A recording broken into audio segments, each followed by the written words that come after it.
നമ്മുടെ ഇന്നത്തെ ഒരു ചെറിയൊരു ക്ലാസ്സാണ്.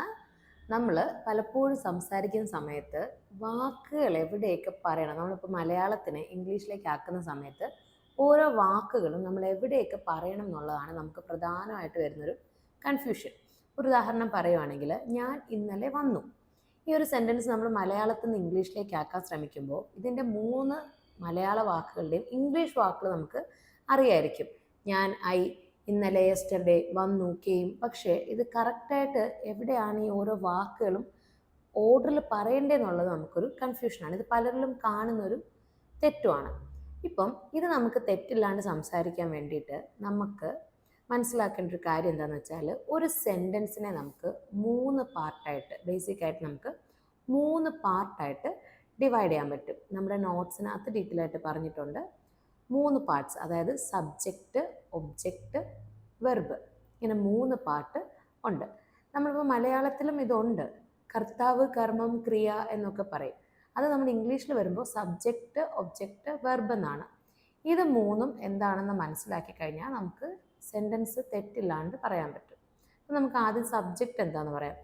നമ്മൾ ഒരു കാര്യം പറയുന്ന സമയത്ത്, അല്ലെങ്കിൽ നമ്മളൊരു സെൻറ്റൻസിനകത്ത് ഒരു വെർബ് കാണും. വെർബിനെ കുറിച്ച് നമ്മളൊരു ക്ലാസ് ഡീറ്റെയിൽ ആയിട്ട് എടുത്തിട്ടുണ്ടായിരുന്നു. ഇതിന് മുന്നത്തെ വീഡിയോയിൽ ഡൗട്ട് ഉള്ളവർക്ക് അത് നോക്കാം. അപ്പോൾ നമ്മൾ ഈ വെർബ് വരുമ്പോൾ, ഈ വെർബ് ചെയ്യുന്നതാരാണോ അല്ലെങ്കിൽ എന്താണോ, ഒരു വ്യക്തിയോ ഒരു സാധനമോ എന്താണോ ഈ വെർബ് എന്നുള്ള ആ ആക്ഷൻ ചെയ്യുന്നത്, അതാണ് സബ്ജക്റ്റ്. അപ്പോൾ നമ്മൾ പറഞ്ഞ ഉദാഹരണത്തിൽ ഞാൻ ഇന്നലെ വന്നു, അവിടെ വന്നു എന്നതാണ് വെർബ്. അപ്പോൾ ആ വരുക എന്ന പ്രവൃത്തി ചെയ്തതാരാണ്? ഞാൻ. അപ്പോൾ ഞാനാണ് അവിടെ സബ്ജക്റ്റ്. നമ്മൾ ഏതൊരു സെൻറ്റൻസ് എടുത്ത് നോക്കിയാലും ഒരു വെർബ് കാണും.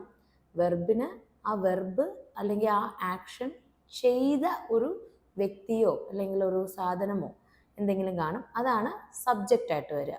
അപ്പോൾ എപ്പോഴും ആദ്യം സബ്ജക്റ്റ് കൊടുക്കണം. Subject, verb, object. ഇതാണ് ഇംഗ്ലീഷിലെ ഒരു സ്റ്റേറ്റ്മെൻറ്റ് സ്ട്രക്ചറിൻ്റെ ഒരു ഫോമാറ്റ് എന്ന് പറയുന്നത്. എപ്പോഴും ആദ്യം സബ്ജക്റ്റ്, സബ്ജക്റ്റിനോട് ചേർന്ന് എപ്പോഴും വെർബ് തന്നെ ആയിരിക്കണം. വെർബിന് ശേഷമാണ് ഒബ്ജക്റ്റ്.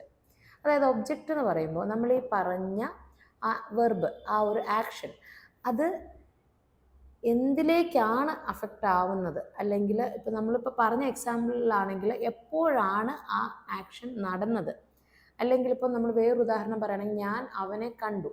അപ്പോൾ കണ്ടു എന്നതാണ് അവിടുത്തെ ആക്ഷൻ. കണ്ടതാരാണ്? ഞാൻ. അപ്പം ഞാനാണ് അവിടെ സബ്ജക്റ്റ്.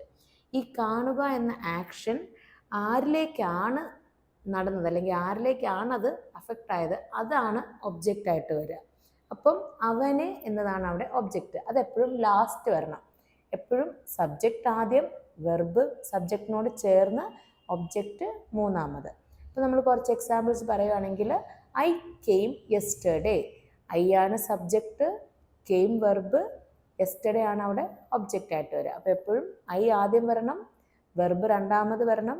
I came yesterday. ഇപ്പോൾ ഐ ഏറ്റ് ചപ്പാത്തി. അപ്പം അവിടെ സബ്ജക്റ്റ് ഐ ആണ്, ഏറ്റ് ആണ് അവിടെ വെർബ്. അപ്പോൾ അത് രണ്ടും ഒന്നിച്ച് വരണം. ഐ ഏറ്റ്. ഈ കഴിക്കുക എന്ന പ്രവർത്തനം നടക്കപ്പെട്ടതിൽ എന്തിനാണ്? ചപ്പാത്തിയിൽ. അപ്പോൾ അതാണ് ഒബ്ജക്റ്റ്. അതെപ്പോഴും ലാസ്റ്റ് വരണം. ഐ ഏറ്റ് ചപ്പാത്തി. ഇതാണ് സബ്ജക്റ്റ്, വെർബ്, ഒബ്ജക്റ്റ്.